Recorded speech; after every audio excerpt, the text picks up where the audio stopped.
Hello ವೀಕ್ಷಕರೇ, ಎಲ್ಲರಿಗೂ ನಮಸ್ಕಾರ. ಹೇಗಿದ್ದೀರಾ ಎಲ್ಲರೂ? ನಿಮ್ಮೆಲ್ಲರಿಗೂ ಅಮ್ಮು ಅಡುಗೆ ಮನೆ ಚಾನಲ್ಗೆ ಸ್ವಾಗತ.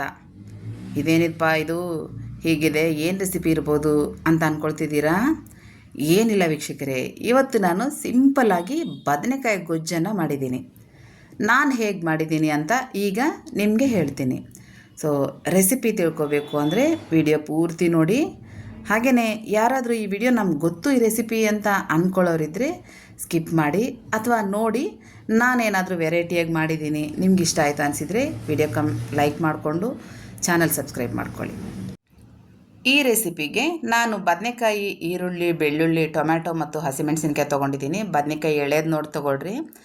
ಎಲ್ಲ ಕಟ್ ಮಾಡಿಕೊಂಡು ನಾವು ಒಂದು ಪಾತ್ರೆಗೆ ಹಾಕ್ಕೋಬೇಕು. ಅದಕ್ಕೆ ಹುಣಸೆಹಣ್ಣು ಸೇರಿಸ್ಕೊಳ್ಳಿ, ಮತ್ತು ಸ್ವಲ್ಪ ಹುಳಿಗೆ. ಸೊ ಈರುಳ್ಳಿ, ಮೆಣಸಿನ್ಕಾಯಿ, ಬೆಳ್ಳುಳ್ಳಿ, ಟೊಮ್ಯಾಟೊ, ಹುಣಸೆಹಣ್ಣು ಮತ್ತು ಹಾಗೆ ಕಟ್ ಮಾಡಿ ಇಟ್ಕೊಂಡಿರೋ ಬದನೆಕಾಯಿ ಕೂಡ ಒಂದು ಪಾತ್ರೆಗೆ ಹಾಕ್ಕೊಂಬಿಡ್ಬೇಕು. ಸೊ ಖಾರ ಅನ್ನೋದು ನಿಮಗೆ ನೀವು ಎಷ್ಟು ಖಾರ ತಿನ್ನೋಕ್ಕಾಗುತ್ತೆ ಅನ್ನೋದನ್ನು ನೋಡಿಕೊಂಡು ಮೆಣಸಿನ್ಕಾಯಿ ಆ್ಯಡ್ ಮಾಡ್ಕೊಳ್ಳಿ ನೀವು. ಸೊ ಖಾರ ಅನ್ನೋದು ನಿಮ್ಮ ಮೇಲೆ ಡಿಪೆಂಡ್ ಇರುತ್ತೆ. ಸೊ ಇವೆಲ್ಲ ಒಂದು ಪಾತ್ರೆಗೆ ಆ್ಯಡ್ ಮಾಡಿಕೊಂಡು ಈಗ ಇದಕ್ಕೆ ಸ್ವಲ್ಪ ಜೀರಿಗೆನೂ ಹಾಕ್ಕೋಬೇಕು. ಜೀರಿಗೆ ಫ್ಲೇವರ್ ಇರುತ್ತಲ್ಲ, ತುಂಬ ಚೆನ್ನಾಗಿರುತ್ತೆ. ಸೊ ಜೀರಿಗೆನೂ ಹಾಕ್ಕೋಬೇಕು. ಇದಕ್ಕೆ ಸ್ವಲ್ಪ ಕಲರ್ ಸಲುವಾಗಿ ಸ್ವಲ್ಪ ಕಲರ್ ಬರಲಿ ಅಂತ ಖಾರ ಹಾಕ್ಕೊಂಡಿದ್ದೀನಿ. ಹಾಗೆ ತಕ್ಕಷ್ಟು ಉಪ್ಪು ಕೂಡ ನಾವು ನಮ್ಮ ಟೇಸ್ಟ್ ಪ್ರಕಾರ ಹಾಕ್ಕೋಬೋದು. ಫಸ್ಟ್ ನಾನು ಇದೆಲ್ಲದಕ್ಕೂ ಒಂದು 3 ಸ್ಪೂನ್ ಉಪ್ಪಾದರೆ ಹಾಕಿದ್ದೀನಿ. ಆಮೇಲೆ ಬೇಕಾದರೆ ಹೆಚ್ಚು ಕಡಿಮೆ ನೋಡ್ಕೋಬೋದು. ಸೊ ಅರಿಶಿಣ ಪುಡಿ ಕೂಡ ಸೇರಿಸ್ಕೊಂಡ್ಬಿಟ್ಟಿದ್ದೀನಿ. ಇದಕ್ಕೆ ಬದನೆಕಾಯಿ ಬೇಯೋಷ್ಟು ಒಂದು ಸಣ್ಣ ಗ್ಲಾಸ್ ನೀರು ಹಾಕ್ಕೊಂಡು ಇದನ್ನು ಸ್ಟವ್ ಮೇಲೆ ಇಟ್ಬಿಟ್ಟು ನೀಟಾಗಿ ಬೇಯಿಸ್ಕೋಬೇಕು. ಬದನೆಕಾಯಿ ಅನ್ನೋದು ಮೆತ್ತಗೆ ಆದರೆ ಸಾಕು, ಬಾಕಿ ಇನ್ನು ನಾವೇನು ನೋಡಬೇಕಾಗಿಲ್ಲ. ಸೊ ಇದೆಲ್ಲ ನಾವು ಮುಚ್ಚಿಟ್ಬಿಟ್ಟು ಇದನ್ನು ಕುದಿಯೋಕ್ಕೆ ಬಿಡಬೇಕು.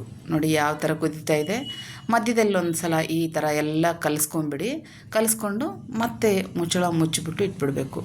ಬದನೆಕಾಯಿ ಬೇಯೋದು ಮುಖ್ಯ, ಬಾಕಿ ಬೇರೆ ಏನೂ ಅವಶ್ಯಕತೆ ಇಲ್ಲ ಇದಕ್ಕೆ. ಮೆಣಸಿನಕಾಯಿ ಹೇಗಿರಲಿ ಎಲ್ಲ ಬೆಂದೋಗುತ್ತೆ, ಯಾವುದೂ ಇರಲ್ಲ, ಎಲ್ಲ ಬೆಂದು ಹೋಗುತ್ತೆ. ಬಟ್ ಬದನೆಕಾಯಿ ತುಂಬ ಜಾಸ್ತಿ ಬೆಂದರೆ ಟೇಸ್ಟ್ ಕೆಡುತ್ತೆ. ಸೊ ಅದ್ರ ಸಲುವಾಗಿ ನೋಡಿ ಈ ಥರ ಬದನೆಕಾಯಿ ಇಷ್ಟು ಬೆಂದರೆ ಸಾಕು, ಮೆತ್ತಗಾಗಿದೆ ಅಲ್ಲ.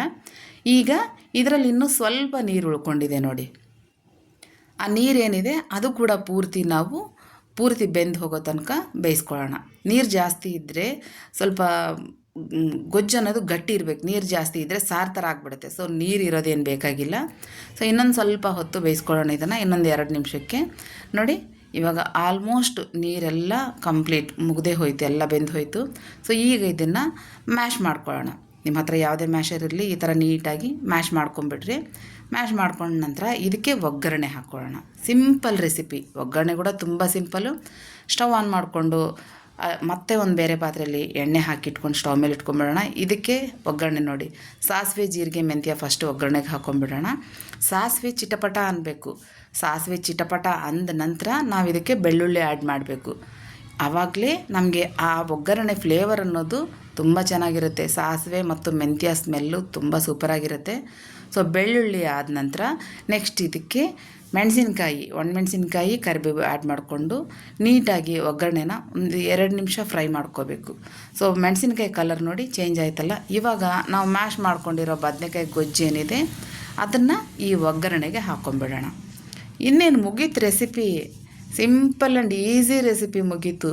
ಇದು ರೈಸ್ಗೆ ಸಖತ್ತಾಗಿರುತ್ತೆ ವೀಕ್ಷಕರೇ. ರೊಟ್ಟಿಗೂ ತಿನ್ಬೋದು, ಬಟ್ ರೈಸಿಗೆ ಮಾತ್ರ ಮಸ್ತ್ ಕಾಂಬಿನೇಷನು.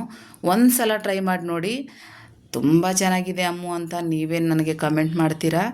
ಸೊ ರೆಸಿಪಿ ಇಷ್ಟ ಆಯಿತಾ ನಿಮಗೆ? ನಾನು ಹೇಗೆ ಮಾಡಿದ್ದೀನಿ, ಇದಕ್ಕೆ ನೀವು ಇನ್ನೇನಾದರೂ ಬೇರೆ ಹೆಸರಿಡ್ತೀರಾ? ನಾನು ಬದನೆಕಾಯಿ ಗೊಜ್ಜು ಅಂದಿದ್ದೀನಲ್ಲ, ಆ್ಯಕ್ಚುಲಾಗಿ ಒಬ್ಬೊಬ್ಬರು ಒಂದೊಂದು ಥರ ಹೆಸರಿಟ್ಕೊಳ್ತಾರೆ. ನೀವೇನಂತೀರಿ ಇದಕ್ಕೆ? ನಿಮ್ಮ ಇದರಲ್ಲಿ ಇದಕ್ಕೆ ಏನಂತ ಕರಿತೀರಿ ನನಗೆ ಕಮೆಂಟ್ ಮಾಡಿ. ಹಾಗೆಯೇ ರೆಸಿಪಿ ಇಷ್ಟ ಆದರೆ ಪ್ಲೀಸ್ ಲೈಕ್ ಮಾಡ್ಕೊಳ್ಳಿ, ಕಮೆಂಟ್ ಮಾಡಿ. ಹಾಗೆಯೇ ಚಾನಲ್ ಇದುವರೆಗೂ ಸಬ್ಸ್ಕ್ರೈಬ್ ಮಾಡ್ಕೊಂಡಿಲ್ಲ ಅಂದರೆ ಚಾನಲ್ ಸಬ್ಸ್ಕ್ರೈಬ್ ಮಾಡಿಕೊಂಡು ನನ್ನ ಸಪೋರ್ಟ್ ಮಾಡಿ. ನಿಮಗೆ ಹೀಗೇ 2 ದಿನಕ್ಕೋ 3 ದಿನಕ್ಕೋ ನಾನು ಒಂದೊಂದು ರೆಸಿಪಿನ ಅಪ್ಲೋಡ್ ಮಾಡ್ತಾ ಇರ್ತೀನಿ. ಯಾವುದೇ ಆಗಲಿ ಮಧ್ಯದಲ್ಲಿ ನಮ್ಮ ಆಂಧ್ರ ಶೈಲಿ ಅಡುಗೆನ, ಒಂದು ಸ್ಪೆಷಲ್ ಅಡುಗೆನ ಮಾಡ್ತಾ ಇರ್ತೀನಿ. ನಿಮಗಿಷ್ಟ ಆದರೆ ಪ್ಲೀಸ್ ಸಪೋರ್ಟ್ ಮಾಡಿ ಪ್ಲೀಸ್. ಓಕೆ, ಮತ್ತೆ ಸಿಗೋಣ. ಬಾಯ್.